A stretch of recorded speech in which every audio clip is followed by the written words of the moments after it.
าโรงเรียนคอยซื้อว่าเดินเพ่นแต่ว่าซื้อเล่นหมู่เอิญว่ากะปีอีแม่ตั้งให้ย้อนโตดำคิมมีแต่กะอินดีและภูมิใจเมื่อนี้พอเพิ่นขอลาไปงานแต่งก็เลยต้องแจ้งให้หยุดเรียนหยุดสอนจังแม่นดีใจปิแสนสะอ่อนเมื่อนี้สิคอนกะตาลงทงว่าสิไปหาคนผู้อยู่ฝากคู่ฟ้าเอามาปนให้อายได้กินนำกันคนไปดีๆทำไมถึงเป็นอย่างนั้นอายจะมาซอยปีแน่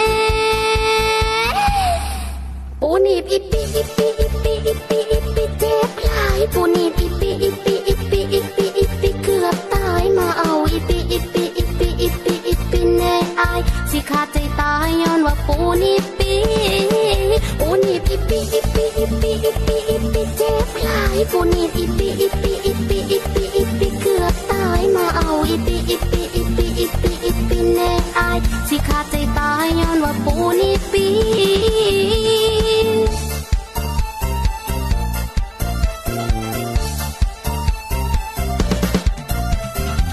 ซื้อเข้าโรงเรียนคอยซื้อว่าเดินเพ่นแต่ว่าซื้อเล่นหมู่เอิญว่ากะปีอีแม่ตั้งให้ย้อนโตดำคิมมีแต่กะอินดีและภูมิใจเมื่อนี้พอเพิ่นขอลาไปงานแต่งก็เลยต้องแจ้งให้หยุดเรียนหยุดสอน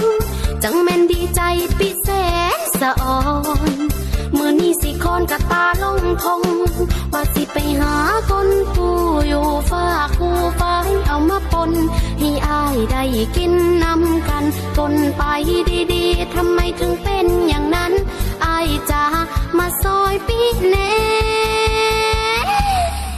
ปูนีบอิปีอิปีอิปีอิปีอิปีเจ็บหลายปูนีบอิปีอิปีอิปีอิปีอิปีเกือบตายมาเอาอิปีอิปีอิปีอิปีอิปีแน่อายสิขาดใจตายย้อนว่าปูนีบปีปูนีบอิปีอิปีอิปีอิปีอิปีเจ็บหลายปูนีบอิปีอิปีอิปีอิปีอิปีเกือบตายมาเอาอิปีอิปีอิปีอิปีอิปีแน่อายสิขาดใจตายย้อนว่าปูนีบปี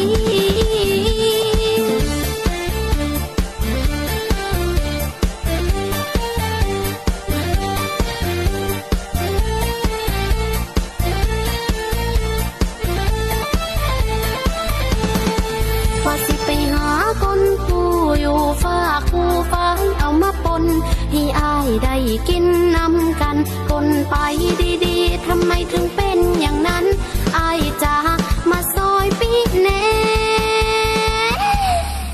ปูนีบอิปีอิปีอิปีอิปีอิปีเจ็บหลายปูนีบอิปีอิปีอิปีอิปีอิปีเกือบตายมาเอาอิปีอิปีอิปีอิปีอิปีแน่อายสิขาดใจตายย้อนว่าปูนีบปี